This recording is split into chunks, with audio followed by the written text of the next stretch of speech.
பழங்காலத்தில் பிரம்மாவுக்கும் விஷ்ணுவுக்கும் யார் முதன்மை என்ற அகங்கார வாதம் எழுந்தது. அந்த கணமே ஆகாயம் இருண்டது. முடிவில்லாதீத் தூணாக சிவபெருமான் வெளிப்பட்டார். சிவன் கூறினார், இந்த ஒளியின் ஆரம்பத்தையும் முடிவையும் யார் காண்கிறார்களோ அவரே உயர்ந்தவர்.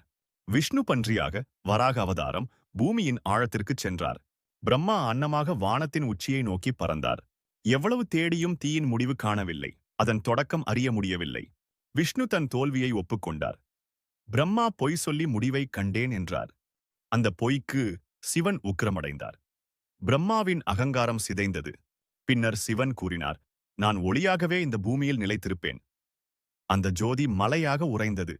அதுவே அருணாச்சலம், அதுவே திருவண்ணாமலை.